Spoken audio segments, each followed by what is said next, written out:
2 अप्रैल से जो मुल्क अमेरिका पर टैक्स लगाएगा इस पर जवाबी टैक्स लगाएंगे। अमेरिका में चीजें तैयार नहीं करेंगे तो टैरिफ देना पड़ेगा। कनाडा और मेक्सिको को अरबों डॉलर की सब्सिडी दी, अब नहीं देंगे। दुनिया के कई ममालिक ने हमें दहाइयों से लूटा है। गैर कानूनी तारकीन वतन को बड़ी तेजी से मुल्क से निकाल रहे हैं। अमेरिका दोबारा मजबूत होने के रास्ते पर गामजिन है। $5 मिलियन से गोल्ड कार्ड जारी करेंगे जो ग्रीन कार्ड से बेहतर होगा। अमेरिकी सदर डोनाल्ड ट्रंप का हाउस ऑफ नुमाइंदगान से पहला खिताब। अमेरिका का अक़वाम मुत्तहिदा की इंसानी हुकूक कौंसिल से बाहर निकलने का ऐलान। डोनाल्ड ट्रंप ने WHO को करप्ट तरीन इदारा करार दे दिया। जो बाइडन मुल्क की तारीख के बदतरीन सदर करार है। कहा, हमने 1.5 माह में जितना काम किया इतना दीगर ने 4 सालों में किया। महंगाई का खात्मा हमारी अव्वलीन तरजीह है। मेरी क़यादत में अमेरिका नाकाबिल तस्खीर है। 6 हफ्तों में 100 से ज़ायद एग्जीक्यूटिव ऑर्डर पर दस्तखत किए। अमेरिका के रिपब्लिकन अरकान कांग्रेस का खड़े होकर डोनाल्ड ट्रंप को खराज तहसीन। डेमोक्रेटिक रुकन कांग्रेस आल ग्रीन को तकरीर के दौरान एहतजाज करने पर हाउस से बाहर निकाल दिया।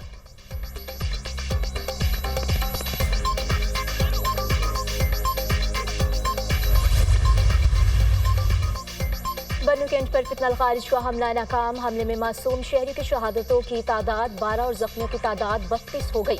सिक्योरिटी फोर्सेज ने बर वक्त कार्रवाई करते हुए 6 खारिज को मुख्तलिफ एंट्री पॉइंट्स पर जहन्नुम वासिल कर दिया। खारजियों ने बारूद से भरी 2 गाड़ियां बन्नू कैंट की दीवार से टकरा दी। इमारत मुनहदम और मस्जिद शहीद हो गई। 3 मासूम शहरी मस्जिद में शहीद हुए। फितनल खारिज के बाकी मानदा खारजियों का फ़ोन पर अफगानिस्तान से राब्ता था। माह रमज़ान में इफ्तार के वक्त मासूम शहरियों को निशाना बनाना साबित करता है खारजियों का इस्लाम से कोई ताल्लुक नहीं। आखिरी खारजी के खात्मे तक सिक्योरिटी फोर्सेस का क्लियरेंस ऑपरेशन जारी रहेगा। सिक्योरिटी ज़राए।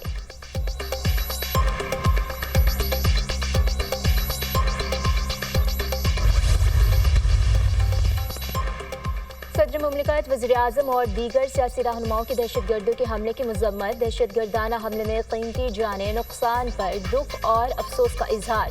सदर मुमलिकत की दहशतगर्दों को जहन्नुम वासिल करने पर सिक्योरिटी फोर्सेज की तारीफ। माह सयाम में इफ्तार के दौरान ऐसा हमला घिनौना अमल है। पूरी कौम ऐसी मज़मूम कार्रवाइयों को मुस्तरद करती है। सदर मुमलिकत का फितनल खारिज की सरकोबी के लिए कार्रवाइयाँ जारी रखने का अज़्म। वज़ीर-ए-आज़म शहबाज शरीफ ने कहा, फितनल खारिज पाकिस्तान और इसके मासूम शहरियों के दुश्मन है। फितनल खारिज के नापाक अज़ाइम कभी कामयाब नहीं होने देंगे। चेयरमैन पीपल्स पार्टी बिलावल भुट्टो ज़रदारी कहते हैं, फितनल खारिज के खिलाफ हमारी जंग जारी रहेगी। वफाकी वज़ीर दाखिला मोहसिन नकवी, गवर्नर सिंध कामरान खान टिसोरी, वज़ीर आला मरीम नवाज, वज़ीर आला अली अमीन गंडापुर की भी मज़म्मत।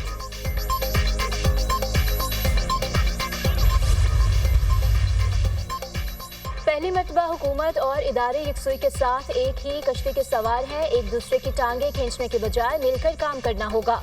मुल्क को पैरों पर खड़ा करने के लिए जादू टोना नहीं, मेहनत करना होगी। 1 साल पहले मईशत डिफॉल्ट के बिल्कुल करीब पहुंच गई थी। हम IMF से गुफ्तगू कर रहे थे तो खत कौन लिख रहा था? इससे बड़ी मुल्क दुश्मनी कोई नहीं हो सकती। आज पाकिस्तान डिफॉल्ट से निकल चुका है। मुआशी अशारिये मुस्बत हैं।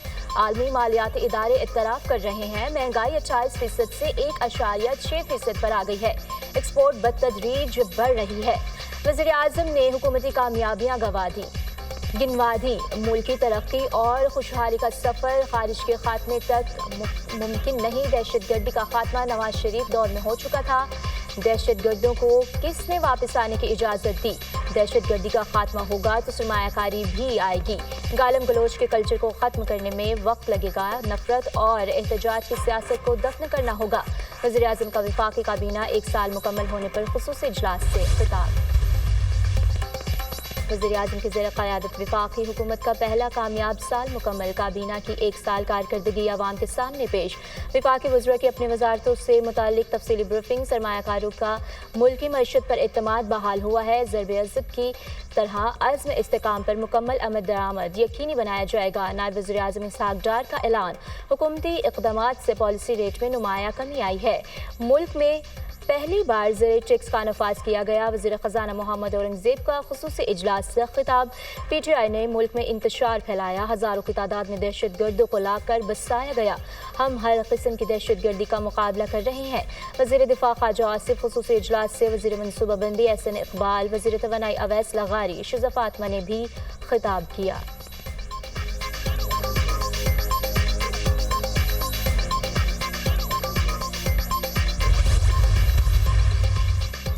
चैंपियंस ट्रॉफी में बुरी परफॉर्मेंस के आफ्टर शॉक्स कौमी टीम में बड़ी तब्दीलियां। रिजवान से टी20 की कप्तानी छिन गई। बाबर आजम और मोहम्मद रिजवान टी20 स्क्वाड से बाहर। शाहीन शाह अफरीदी और हारिस रऊफ के वनडे स्क्वाड से छुट्टी।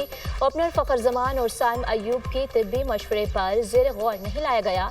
उबूरी कोच आकिब जावेद ने दौरा न्यूजीलैंड के लिए पाकिस्तान की वनडे और टी20 टीमों का ऐलान कर दिया। रिजवान वनडे टीम के कप्तान बरकरार। सलमान आगा टी20 के कप्तान मुकर्रर। शादाब खान नायब कप्तान होंगे। अब्दुल्ला शफीक की वनडे टीम में वापसी। बाबर आजम, फहीम अशरफ और इमामुल हक वनडे स्क्वाड का हिस्सा। खुशदिल शाह, वसीम जूनियर, मोहम्मद इरफान खान, नसीम शाह, सुफियान मुकीम और तैयब ताहिर भी वनडे स्क्वाड में शामिल। डोमेस्टिक क्रिकेट में उम्दा कारकर्दगी पर हसन नवाज, आकिब जावेद, मोहम्मद अली और अब्दुल समद टीम का हिस्सा बन गए। 29 साल बाद पाकिस्तान में आईसीसी टूर्नामेंट का फाइनल खेले जाने का ख्वाब अधूरा रह गया। भारत की जीत के साथ ही चैंपियंस ट्रॉफी का फाइनल भी लाहौर से दुबई शिफ्ट। भारत ने मुसलसल तीसरी बार चैंपियंस ट्रॉफी के फाइनल में क्वालिफाई कर लिया। भारतीय टीम ने सेमीफाइनल में ऑस्ट्रेलिया को शिकस्त दे दी। 265 रन का हदफ भारत ने 6 विकेटों पर पूरा कर लिया। विराट कोहली की एक और यादगार इनिंग्स। 84 रन बनाकर टीम को कामयाबी से हमकिनार किया। कप्तान रोहित शर्मा 40, शुभमन गिल 8 रन बनाकर आउट। श्रेयस 45, अक्षर पटेल 27 रन बना सके। ऑस्ट्रेलियाई टीम पहली बैटिंग में 264 रन बनाकर आउट हो गई। कप्तान स्टीव स्मिथ 73 रन बनाकर नुमाया रहे। मेगा इवेंट का फाइनल 9 मार्च को दुबई में खेला जाएगा।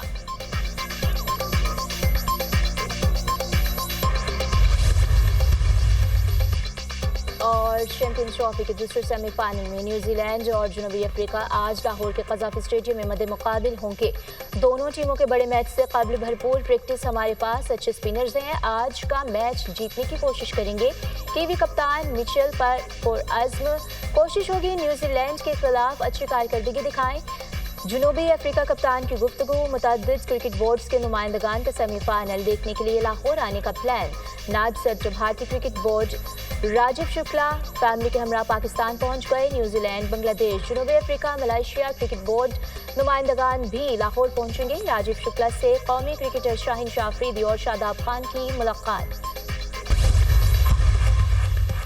इलेक्शन कमीशन में पीटीआई इंट्रा पार्टी केस की समाअत। पीटीआई के अंदर के मामला कौन चला रहा है? पीटीआई इंट्रा पार्टी इंतखाबात मुतनाज़े हैं। मीडिया में सलमान अकरम राजा का नाम आता है, वो पार्टी में क्या है? मेंबर केपी इकरामुल्लाह का सवाल। बैरिस्टर गौहर खान ने कहा, हम सिर्फ इंडोर मैनेजमेंट के तहत मामला चला रहे हैं। जब आप सर्टिफिकेट देंगे तो फिर मामला हल होगा। इलेक्शन कमीशन ने कहा, हाई कोर्ट से हुक्म इम्तनाई खत्म करवाएं। बैरिस्टर गौहर ने कहा, इंट्रा पार्टी केस की कार्रवाई से मुताल्लिक कोई हुक्म इम्तना नहीं। मेंबर इलेक्शन कमीशन ने कहा, ये मुमकिन नहीं, इस पर फैसला महफूज करके अदालती फैसले का इंतजार करें।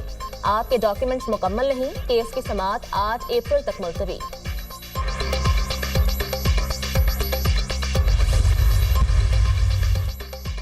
बानी पीटीआई से पार्टी रहनुमाओं की मुलाकात न कराने के खिलाफ दरख्वास्त काबिल समाअत करार। जस्टिस राजा इनाम अमीन मिनहास की रजिस्ट्रार ऑफिस को एतराज़ात दूर करने और डायरी नंबर लगाने की हिदायत। बानी पीटीआई के बुशरा बीवी से मुलाकात न करवाने पर तौहीन अदालत का केस। Superintendent Adiala jail Islamabad high court में पेश। जो हुक्म दिया था कि उस पर अमल हो रहा है। अदालत का इस्तफसार। बानी पीटीआई और बुशरा बीबी की हर मंगल को मुलाकात कराते हैं। अदालत के हुक्म पर मुकम्मल अमल हो रहा है। सुपरिटेंडेंट अडियाला जेल का अदालत में बयान। इस्लामाबाद हाई कोर्ट ने फैसले पर अमल दरामद के बाद दरख्वास्त निपटा दी।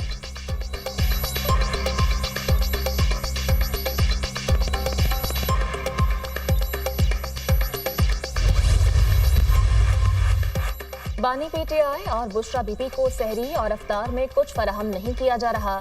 दोनों को मजबूरी में निहार मुंह रोजा रखना पड़ता है। बानी से मुलाकातों पर पाबंदी, रमजान में अजियत देना है।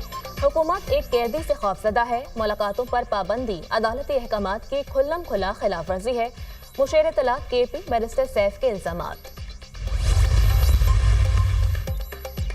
बानी पीटीआई को सहरी और इफ्तारी की सहूलियात हासिल हैं। सलमान अकरम राजा ने बैरिस्टर सैफ का दावा झूठ साबित कर दिया। बानी को सहरी ना देने और इबादत से रोकने की बातों में भी सदाकत नहीं। बदकिस्मती से कुछ लोगों ने अपना सियासी कद बढ़ाने की कोशिश की, चाहते हैं कि मौलाना अपोजिशन इत्तेहाद में शामिल हों। सलमान अकरम राजा की मीडिया से गुफ्तगू। बानी बिल्कुल सेहतमंद और खुश लग रहे थे। बानी के कान में तकलीफ ना कोई और बीमारी है। अलकादिर केस का फैसला ज्यादा से ज्यादा 1 हफ्ते में हो सकता है। ये सब कुछ बानी को दबाव में लाने के लिए किया जा रहा है। बानी ने कहा है जो मर्जी कर ले, डील नहीं करूंगा। बानी ने कहा है कि अरबाब नियाज स्टेडियम का नाम वापस रखा जाए। अलीमा खान की मीडिया से गुफ्तगू।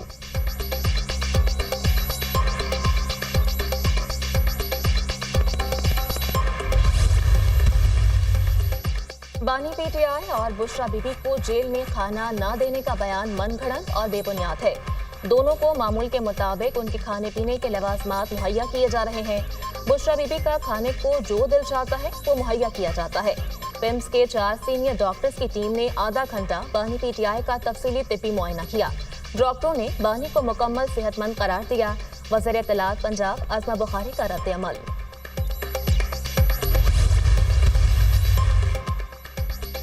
पीपल्स पार्टी का हुकूमत से आइंदा बजट मुशावरत से बनाने का मुतालबा। मुशावरत से बजट ना बना तो एतमाद का फुकदान मजीद बढ़ेगा।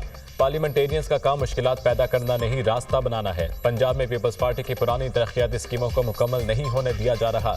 हमारी स्कीमों के लिए फंड्स दरकार हैं। बिलावल भुट्टो ने यही नुक्ता वज़ीर आज़म से मुलाकात में उठाया है। चेयरमैन सेनेट सैयद यूसुफ रजा गिलानी का तहफ़्फ़ुज़ात का इज़हार।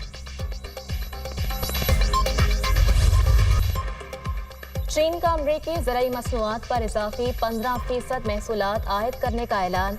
चीन अमरीकी चिकन, गंदम, सोयाबीन, कपास, मकई और गाय के गोश्त पर इजाफी टैरिफ वसूल करेगा। अमरीकी मसनूआत पर महसूलात का फैसला 10 मार्च से नाफिज होगा। चीनी वजारत तजारत का मौक़िफ़। चीन ने 15 अमरीकी कंपनीज को नाकाबिल एतमाद इदारों की फहरिस्त में शामिल कर दिया। चीन की जानिब से ये इक़दाम ट्रंप के चीनी मसनूआत पर इजाफी 10% टैक्स लागू करने के बाद उठाया गया।